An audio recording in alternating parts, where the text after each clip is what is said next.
बोलो जयकारा बोल मेरे श्री गुरु महाराज की जय। सभी गुरुमुख प्रेमियों से सप्रेम जय सतगुरु।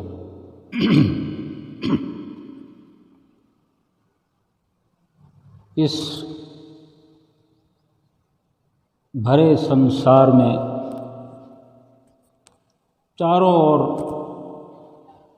जो भी दृष्टमान रचना है, ये सारी इंसान के लिए, इंसान की सुविधाओं के लिए रची है भगवान ने।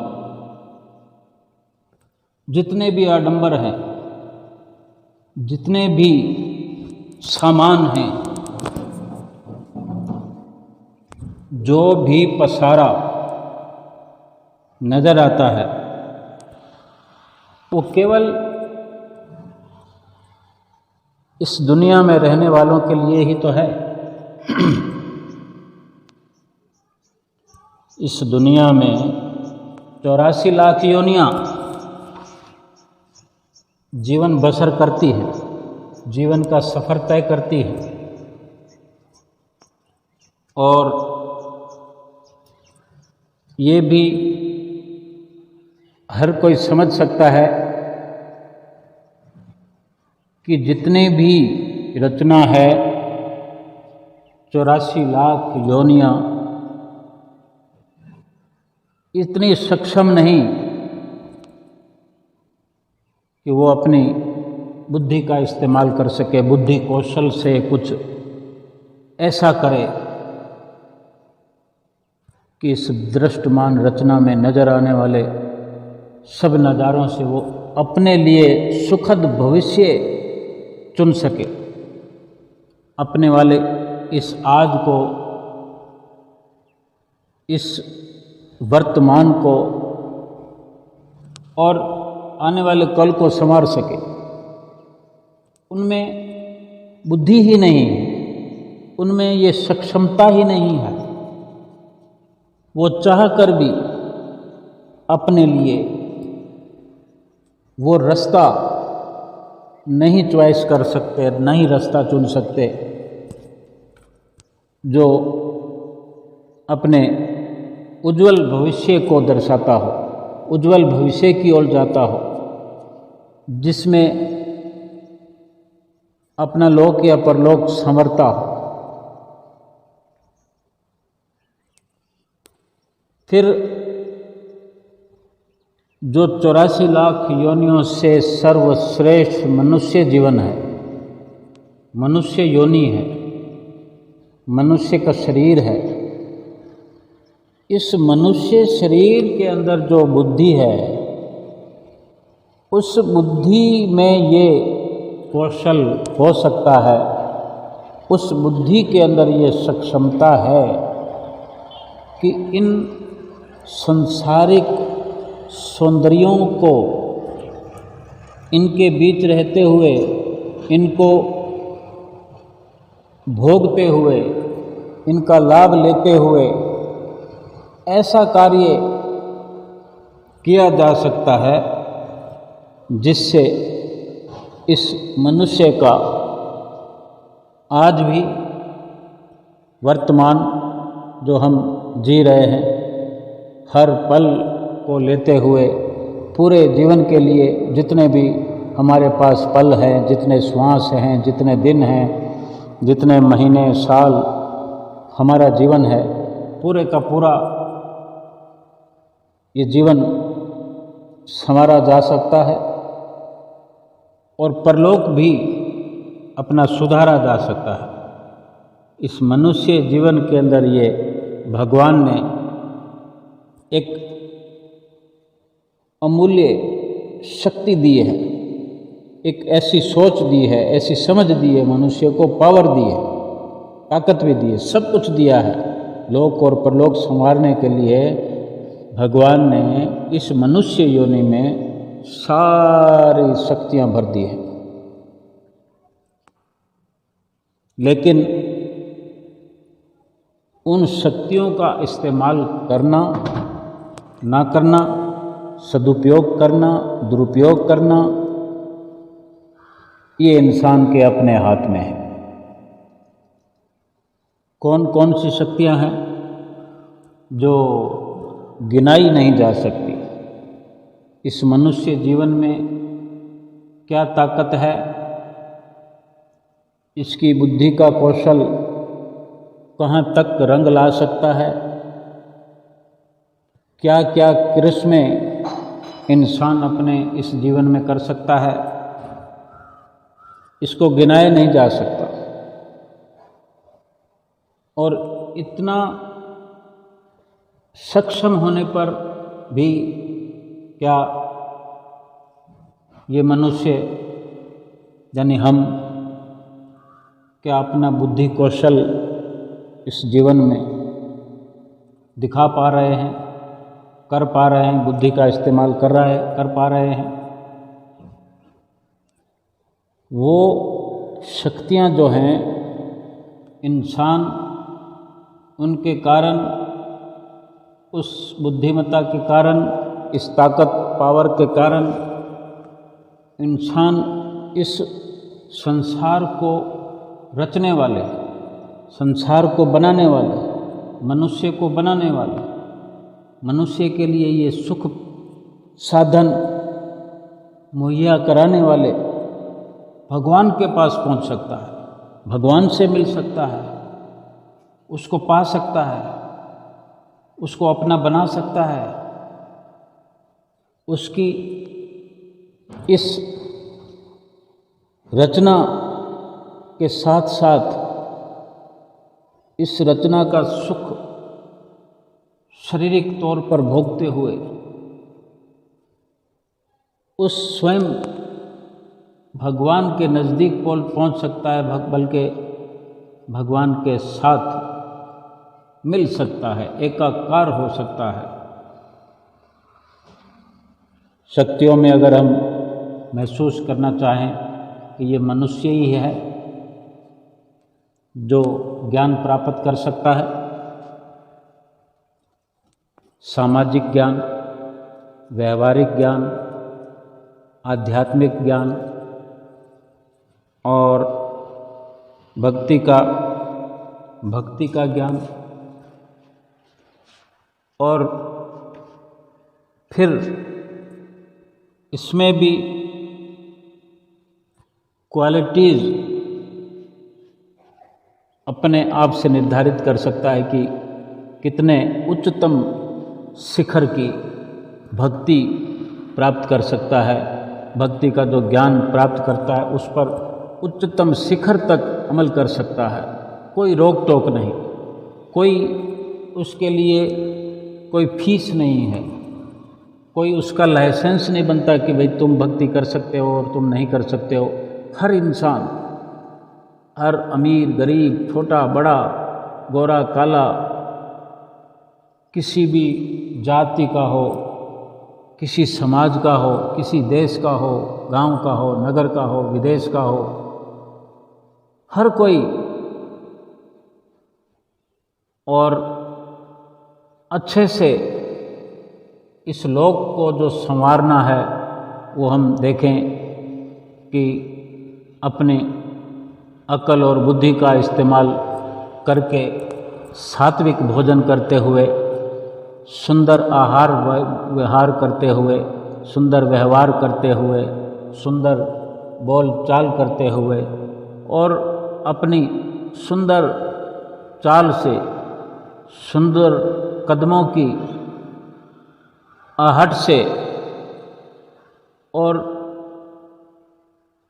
भगवान के रास्ते पर चल करके, भगवान के रास्ते पर चलते हुए, सत्संग के रास्ते का चुनाव करते हुए, सत्संग को सुनकर उस पर अमल करते हुए, उसमें कितना खोज करना है, सत्संग के वचनों में कितने रहस्य छुपे होते हैं। एक एक शब्द जो है सत्संग का, एक एक शब्द जो संतों महापुरुषों की नज़दीकी में जाने से सुनने को मिलते हैं, वो कितनी गूढ़ता लिए हुए शब्द होते हैं, कितनी गहराई लिए होते हैं, कितने राज छुपे होते हैं। जिससे परलोक संवर सकता है। हम संतों महापुरुषों से जो वचन सुनते हैं कि जीव की भलाई किसमें है,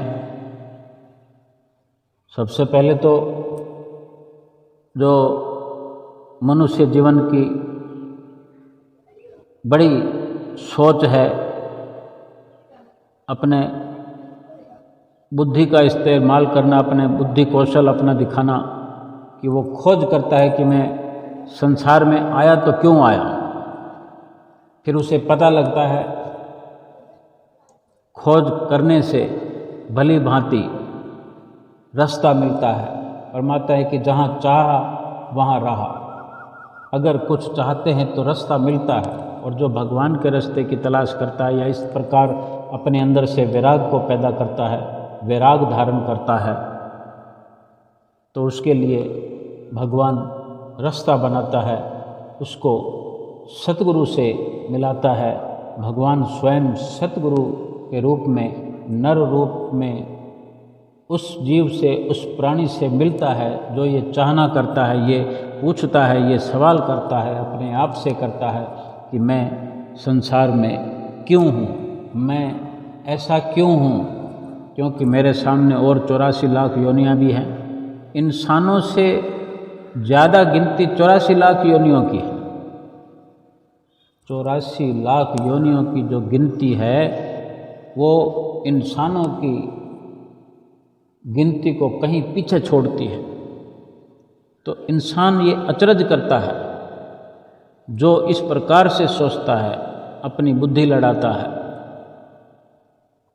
कि मैं क्यों हूँ यहाँ, तो उसे अवसर मिलता है, सतगुरु की शरण मिलती है। भगवान सतगुरु के रूप में उसे मिलते हैं। जैसे हम गुरुमुख जीवों को, गुरुमुख जनों को हमें कितने सुंदर दरबार की रचना रचाने वाले, इस सृष्टि को रचाने वाले, फिर एक इसी सृष्टि में एक ऐसे सुंदर दरबार की एक अनमोल रचना करने वाले, शब्द ही नहीं निकलते मुँह से कि किस प्रकार से बड़ाई करें श्री आनंदपुर धाम की, किस प्रकार से महिमा का गायन करें श्री आनंदपुर धाम के बारे में। लेकिन ऐसी सतगुरु ने रचना रचाई है। एक तो इस संसार के अंदर हमें इंसान के रूप में भेजा, ये असीम कृपा भगवान ने हम पर की। फिर भगवान हमें सतगुरु बन के मिल रहे हैं, नर रूप में मिल रहे हैं। नर रूप में हम जैसी बोल चाल में, हम जैसी भाषा में हमसे बातचीत करते हुए, हमें समझाते हुए, और हमें भली भांति समझ में आता है। और अगर हम इसी प्रकार सोचते रहते हैं कि मैं क्यों हूँ यहाँ पर, मैं क्यों आया हूँ यहाँ पर, 84 लाख योनियों से मैं विशेष क्यों हूँ, तब सतगुरु की शरण मिलती है। सतगुरु से फिर वो लगातार बार बार सत्संग की जो अनमोल वचनों की धारा सुनने को मिलती है। ये लाभ जो सत्संग का प्राप्त होता है, फिर उन वचनों से फिर हम बार बार ये गहराई में गोता लगाते हैं कि ये वचन इस प्रकार क्यों फरमाए सतगुरु ने, और जो कहा है वो हमें करके देखना चाहिए, कितना लाभ मिलता है। जो कि सतगुरु ने हमें इन वचनों में लाभ दर्शाया है, तो क्यों ना इसी में समय लगाना चाहिए। इस प्रकार से गहरा गोता जो गुरुमुख जीव लगाते हैं, फिर उनको कुछ इस प्रकार लाभ मिलता भी है। और फिर जो ज्ञान प्राप्त होता है, उस पर अमल करने से वो ज्ञान खुलता है। फिर बुद्धि के इस्तेमाल से, अकल के इस्तेमाल से इस जीवन में भी लाभ होता है। गुरुमुख जीव भी इस संसार में रहते हैं, मनमुख भी संसार में रहते हैं। गुरुमुख जीव संसार के अंदर रहते हुए, संसार के व्यवहार करते हुए, शरीर के निमित्त सोचते हुए, शरीर की ज़रूरतें पूर्ति करते हुए, कुटुंब परिवार में रहते हुए उनकी ज़रूरतें पूर्ति करते हुए, शारीरिक स्थिति से सांसारिक कार्य व्यवहार, काम धंधा, बिजनेस करते हुए जो सतगुरु के वचनों पर साथ साथ अमल नित्य प्रति नित्य निरंतर करते हैं और गहरी खोज करते हैं, जीवन उनका भी संसार में चलता है। और जो मनमुख इस प्रकार से गुरुमुख से उलट होकर चलते हैं, शरीर के लिए, शरीर की ज़रूरतों के लिए काम धंधा करते हैं और सिर्फ शरीर की ज़रूरतों तक ही सीमित हो जाते हैं और मेहनत गुरुमुख से कहीं 2 गुना 4 गुना या इससे भी अधिक करते हैं। लेकिन दोनों के जीवन में ज़मीन और आसमान का अंतर हो जाता है। गुरुमुख का जीवन सुखद अनुभव प्राप्त करते हुए खुशहाली प्रदान करता है। क्यों? कि वो सतगुरु के संपर्क में हर घड़ी हर पल रहता है, उनके वचनों पर हर श्वास अमल करता है, हर श्वास सुमिरन करता है, उनकी याद में चलता है, उनके मार्गदर्शन में चलता है, जिसका ठीक ठीक लाभ ये होता है कि जो शिक्षा सतगुरु से मिलती है, उनके वचनों से मिलती है, कि वो भक्ति के मार्ग पर अपना समय खर्च करता है, श्वास खर्च करता है, मन लगाता है, तन लगाता है, धन लगाता है, तो उसकी सुरती जो है 84 लाख योनियों में जो मैली हो चुकी है, मन पर मैल चढ़ी होती है, वो सतगुरु के बताए हुए रास्ते पर चलने से सुरती पाक साफ होने लगती है, मन निर्मल होने लगता है, तन पवित्र होने लगता है।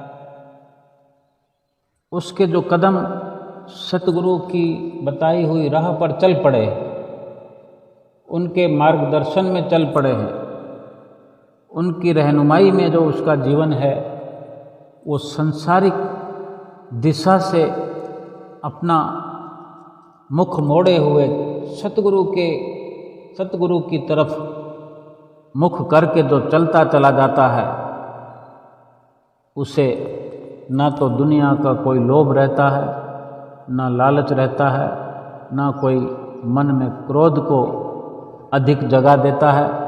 अगर स्वभाव में सब कुछ ही होता है, लेकिन सतगुरु के बताए मार्ग पर चलने से ये क्रोध भी खत्म हो जाता है, लोभ भी, काम भी, अहंकार भी, मोह भी धीरे धीरे धीरे धीरे धीरे सतगुरु के वचनों का असर होता रहता है। उनके वचनों पर अमल करने से ये मार्ग प्रशस्त होता रहता है, अपने आप एक से एक रास्ता आगे खुलता जाता है कि जिसको लोभ नहीं, जिसको लालच नहीं।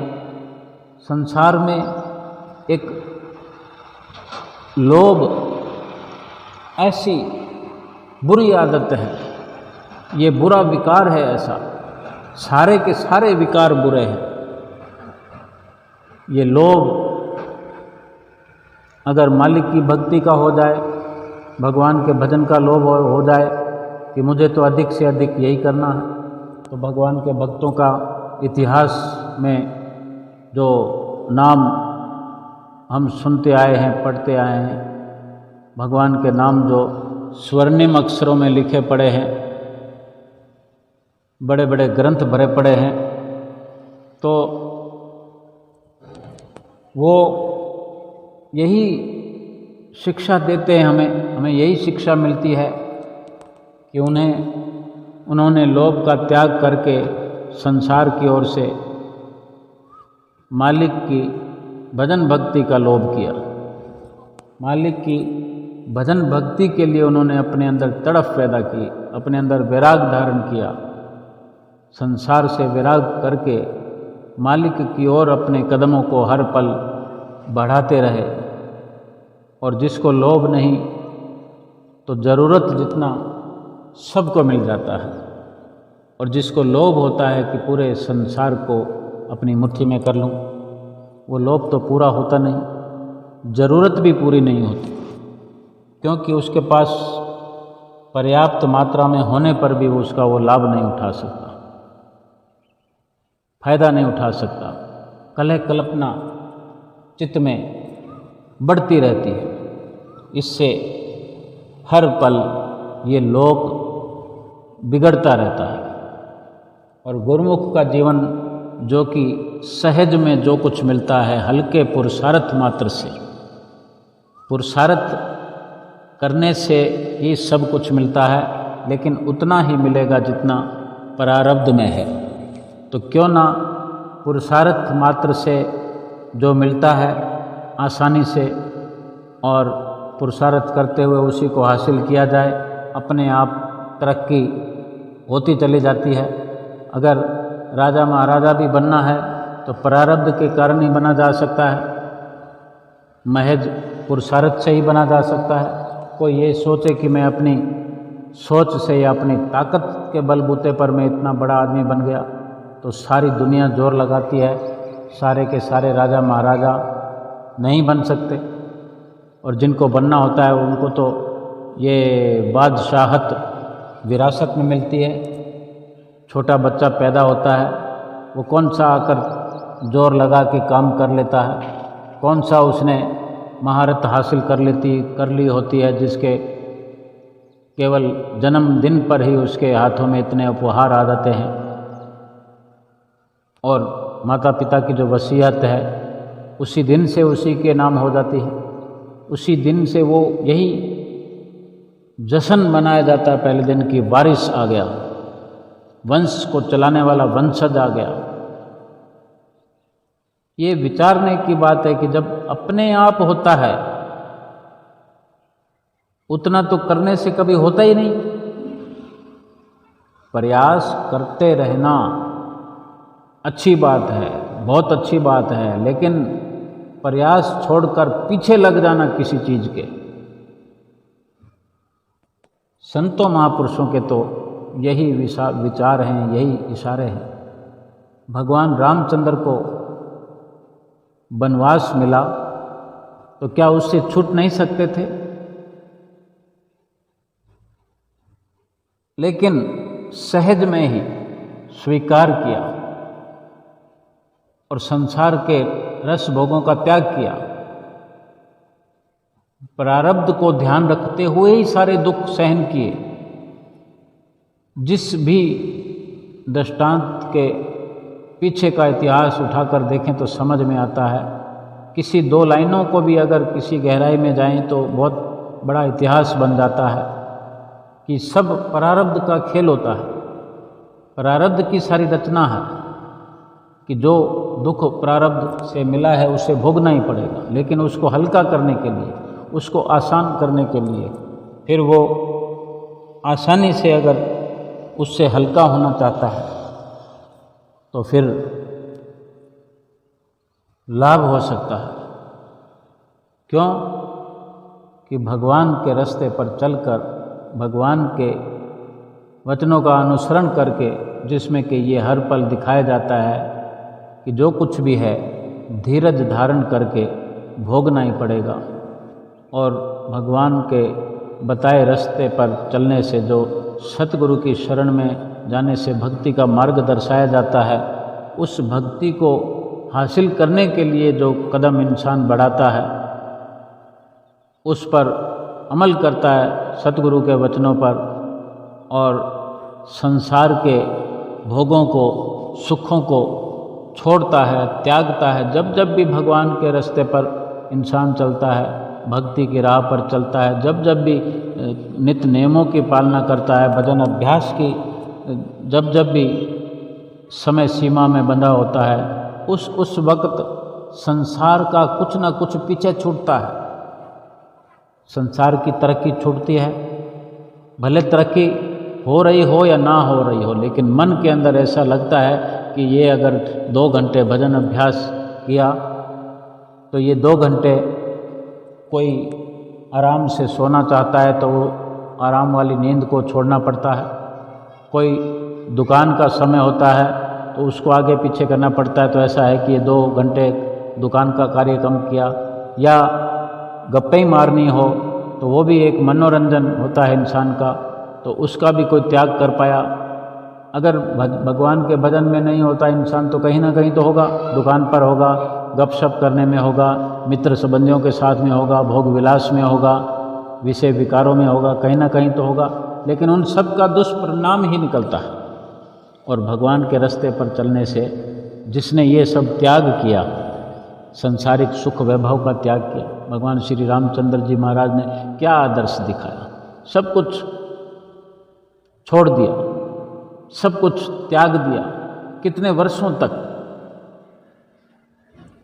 14 वर्षों का वनवास सहर्ष स्वीकार किया। हम क्या 14 दिनों का कर सकते हैं? 14 घंटों का नहीं करते हम तो 2 घंटे हमें नित्य प्रति कहा है, 2 घंटे भजन अभ्यास करने के लिए, और बाकी 5 नियमों की पालना घंटे 2 घंटे इसमें लगते हैं। रोज के रोज इतना समय हमें मिलता है कि ये सब आसानी से कर सकते हैं, आसानी से फिर इसके साथ साथ जीवन यापन कर सकते हैं, शरीर की सुख सुविधाएं प्राप्त कर सकते हैं, एकत्र कर सकते हैं, बच्चों का लालन पालन भी कर सकते हैं। इससे कितने फायदे होते हैं कि अगर भगवान का कहना मानता है, जो इस सृष्टि को रचने वाले रचयिता के रास्ते पर, उस सृष्टि को रचने वाले मालिक के साथ मिलकर जो चलता है, उसकी जो बात मानता है। अगर हम देखें कि संसार के अंदर कोई विपदा आती है, हमें दुख आता है, परेशानी आती है, मन कितना व्यथित हो जाता है, दुखी हो जाता है, और एक याद बन आती है कि अब तो भगवान सहारा है। जब सारे सहारे छूट जाते हैं, सारे के सारे, सब के सब, रुपए का आसरा झूठा, मित्रों संबंधियों का आसरा झूठा, डॉक्टर का भी आसरा छूट जाता है, वो भी ऐसे लगता है कि ये कुछ नहीं कर सकता। भगवान पर जब बिल्कुल थक हार कर प्रीत हो उठती है, ये ख्याल आता है कि हे भगवान, अब तो तेरा ही सहारा है। हाँ जी, जब ये समझ आती है कि अब भगवान ही हमें उबारेंगे, भगवान ही हमारा सहारा है, भगवान हमें बचा सकते हैं, ये उस वक़्त समझ में आती है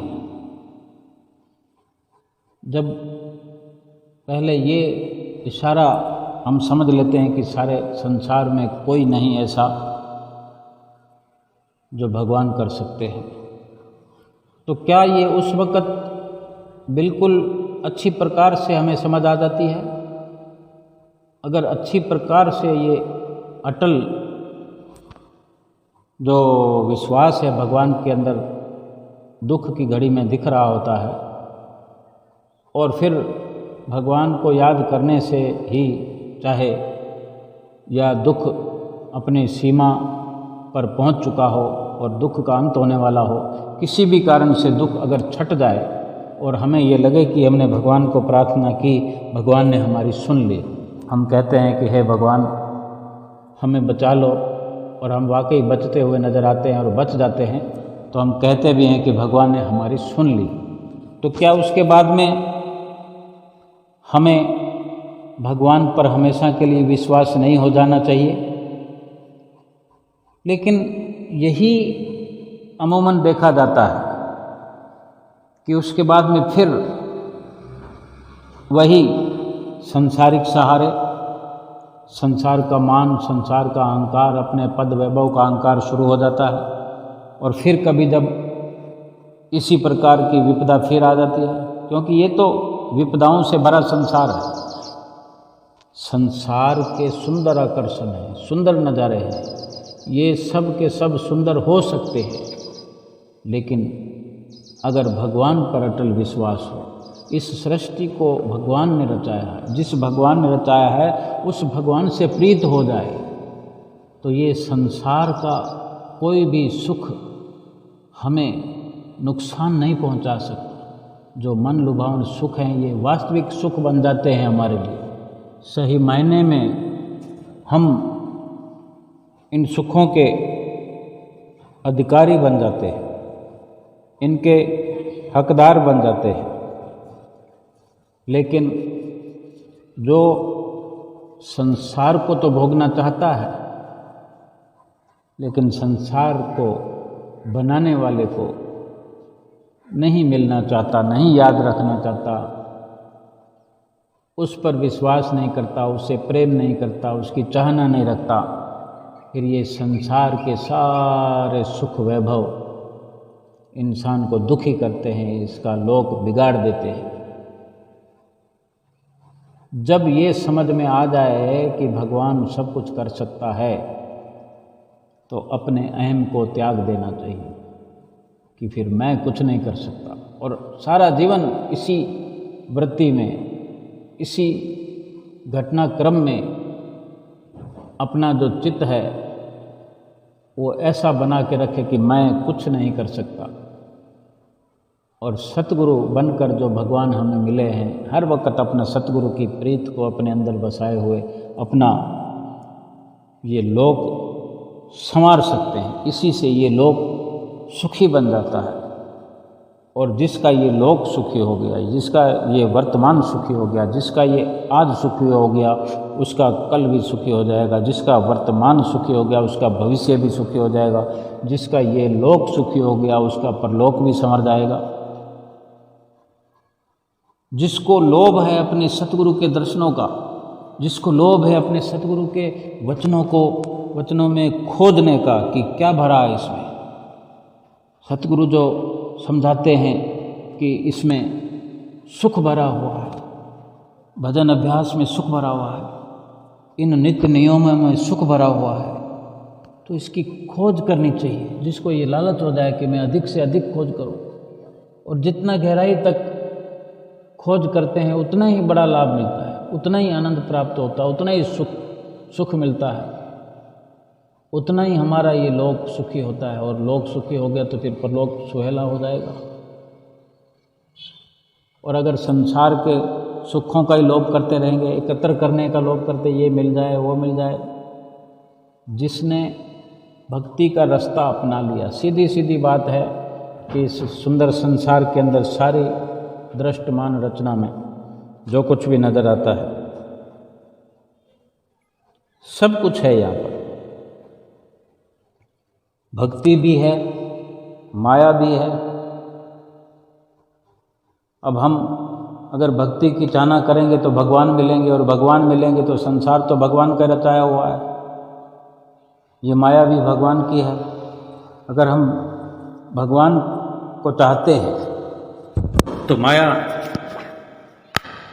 फिर भगवान की जो दासी है वो हमें किसी प्रकार का दुख कष्ट नहीं पहुंचा सकती।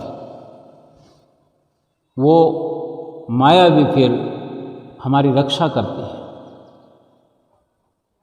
क्योंकि भगवान के भक्तों को काल भी नहीं व्यापता, यमराज भी आंख नहीं दिखा सकता। ऐसा सतगुरु के वचनों में समावेश है, ऐसा सतगुरु के वचनों का फरमान है। तो क्या हमें यही मान करके अपने बुद्धि कौशल को दिखाते हुए कि सतगुरु के वचनों में जो भरा हुआ है उसको खोज निकालना है, और अपने आप को यहाँ भी सुखी रखना है और आगे अपना परलोक भी सुखी करना है। और संसार के सामान कम एकत्र किए तो क्या फर्क पड़ता है, ज़्यादा एकत्र किए तो क्या फर्क पड़ता है, कोई फर्क नहीं पड़ता। और फिर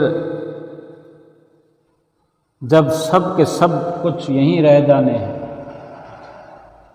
सामान कम हो या ज़्यादा हो, सब यहीं छूट जाएंगे और समान होते हुए भी क्या इस दुनिया में रहते हुए इंसान क्या उनसे फ़ायदा उठा पाता है, लाभ उठा पाता है।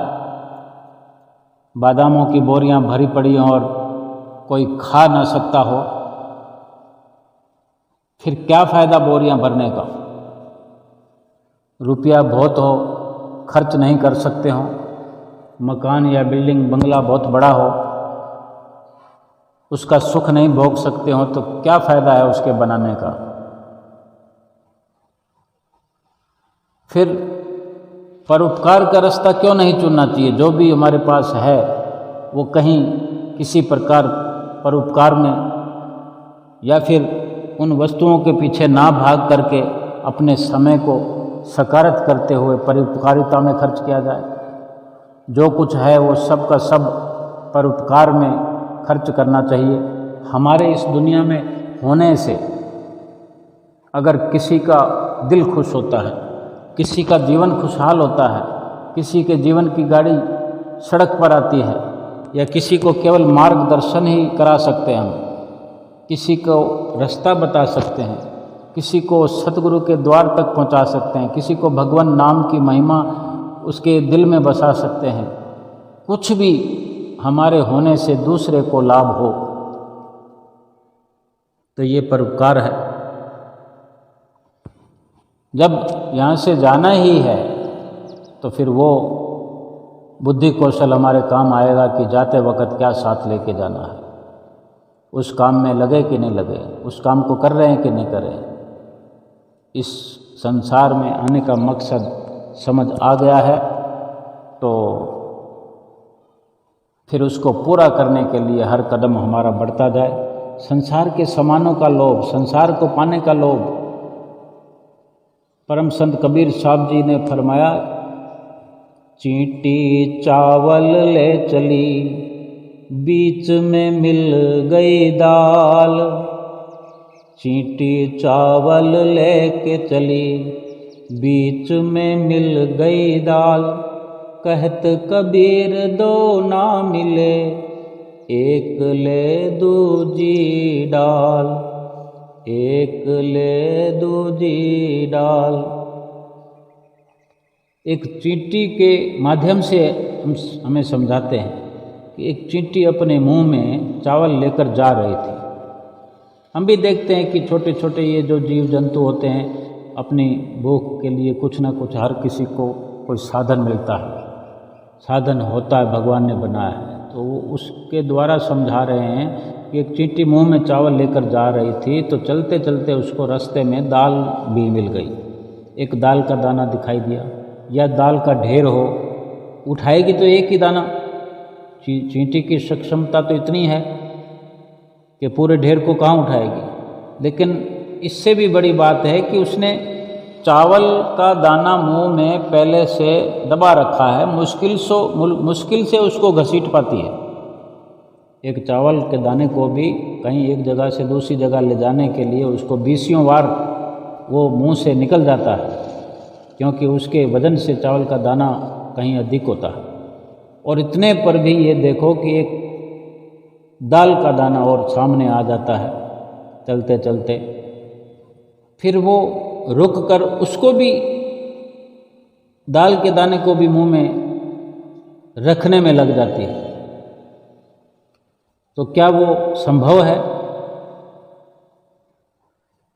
दाल को लेने में लग जाती है तो बार बार दाल को झपटती है तो चावल मुंह से निकल जाता है, चावल को पकड़ती है तो दाल मुंह से निकल जाती है। कबीर साहब जी ने फरमा दिया है। और इस प्रकार चींटी को कोई भी इंसान हम जैसा देखेगा तो बेवकूफ़ बताएगा कि एक ही चीज़ आएगी। लेकिन इंसान खुद नहीं समझ पाता कि संसार की इस रचना में, अब हम ये विचार कर लें कि माया और भक्ति दो चीज़ें हैं। चावल को माया समझ लो, दाल को भक्ति समझ लो, या दाल को माया समझ लो, चावल को भक्ति बना समझ लो। हम दोनों को लेना चाहते हैं। अगर संसार रूपी चावल को हमने पकड़ रखा है तो हम चाहते हैं कि हम भक्ति रूपी दाल को भी हम पकड़ लें साथ में। लेकिन वो यही इशारा करते हैं कि दोनों को नहीं प्राप्त किया जा सकता, दोनों पर कब्जा नहीं जमा सकता, या तो चावल ले लो या दाल ले लो, यानी या माया प्राप्त कर लो या भक्ति प्राप्त कर लो। वो एक दृष्टांत है, लेकिन माया और भक्ति का बहुत बड़ा पसारा है कि भक्ति भगवान से मिला देती है और माया नरकगामी बना देती है। एक ही वस्तु पर नज़र होनी चाहिए। अगर माया पर नज़र है तो फिर भक्ति तो नहीं मिलेगी, लेकिन माया अपना असर दिखाएगी, नरकगामी बना देगी, नरक में पहुंचा देगी। और भक्ति पर नज़र रख ली, माया का त्याग कर दिया तो माया पीछे पीछे आएगी। माया तो फिर मिलनी ही मिलनी है, लेकिन माया का नुकसान नहीं होगा। माया अपना नुकसान, माया की वजह से हमारा नुकसान नहीं होगा। माया सुख देने वाली बन जाएगी, क्योंकि हमने भक्ति की मांग की है। भक्ति की मांग करने से, भक्ति का प्रयास करने से, भक्ति को पाने से, भक्ति में लग जाने से माया फिर फूल बरसाती है भक्तों पर। ये सतगुरु के वचनों का प्रताप है, असर है। हम अगर संसार के विषय भोगों में फंसकर अतृप्त रहते हैं तो हमको ये समझना चाहिए कि जिसकी जितनी उम्र हो आज वो अतृप्त है, कुछ ना चाहना बनी हुई है। 5 साल पहले भी थी, 10 साल पहले भी थी, 50 साल पहले भी थी। जो 50 साल पहले अतृप्तता थी, आज भी अतृप्ति है हमारे अंदर, तृप्ति नहीं हुई हमारी। अगर भगवान के रास्ते पर नहीं है, भक्ति की चाहना को लिए हुए नहीं है, तो अतृप्त है, अधूरे है। भोगों में फंसकर, संसार के सुखों में फंसकर इंसान अतृप्त ही रहता है। संसार अगर मिलता है तो हमेशा अधूरा होता है। संसार की कामना जो है कभी तृप्त नहीं होने देती। एक कामना पूरी होती है तो दूसरी शुरू हो जाती है। एक चीज़ मिल जाए, दूसरी चीज़ मिल जाए। ऐसे भी सोच सकते हैं कि संसार के जो सुख हैं वो एक दाल है और एक चावल है। हम कहते हैं वो भी मिल जाए, वो भी मिल जाए, यानी ऐसे करते सारा कुछ पा लेना चाहते हैं। दोनों मिल गई तो फिर तीसरी मिल जाए। ये परंपरा बंद नहीं होती। हमारे जाने का समय आ जाता है, संसार छोड़ने का समय आ जाता है और हम इनको पकड़ने में लगे रह जाते हैं। समय समाप्त हो जाता है। ये हमारा मोह है, लोभ है। हमको लोहा मिलता है किंतु हम सोने के पीछे लगते हैं।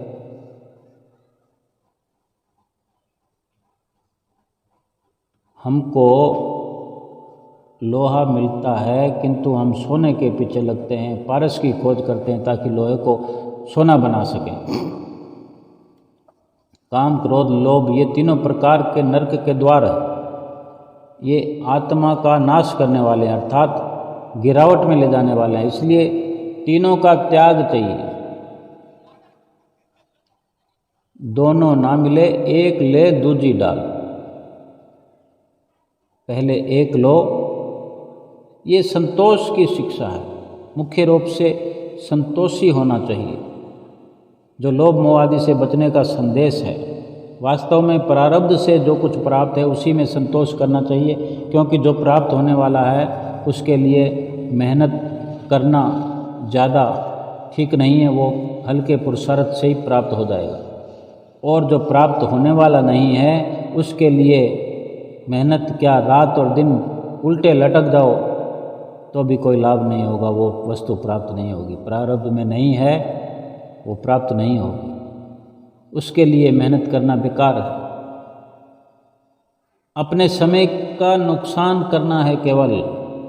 ये समझना चाहिए कि हमारे कल्याण के लिए प्रभु ने जैसी स्थिति में हमको रखा है वही हमारे लिए सर्वोत्तम है। और जो हमने शुरू में ये सोचा कि मैं क्यों हूँ इस दुनिया में, तो हमें ये कहीं ना कहीं सतगुरु की रहनुमाई में ही पता लगता है कि हम इसलिए हैं कि भगवान का भजन करें, भगवान को पाने का यत्न करें, भगवान को पा जाएं। इस लोक में, इस जीवन में भगवान की प्राप्ति, भगवान की भक्ति की प्राप्ति होनी चाहिए, हो जाए। उसी में हमारा लक्ष्य पूरा होना। हम इसीलिए हैं इस संसार में, और क्या कारण हो सकता है। मन के अनुसार न किसी को कभी वस्तु मिली है और न मिलने वाली है, क्योंकि तृष्णा का, कामना का कोई अंत तो होता नहीं। हम भगवान को पसंद करते हैं तो क्या मांगते हैं, इस पर विचार करना चाहिए हमें। भगवान की भक्ति भी करते हैं तो किस लिए करते हैं, सामानों को मांगने के लिए, पूरा करने के लिए। लेकिन हमें नित्य प्रति सोच विचार कर कर्म करना चाहिए। भगवान से भगवान को मांगना चाहिए, भक्ति का दान मांगना चाहिए, ताकि ये लोक और परलोक सुहेला हो जाए। बोलो जयकारा बोल मेरे श्री गुरु महाराज की जय।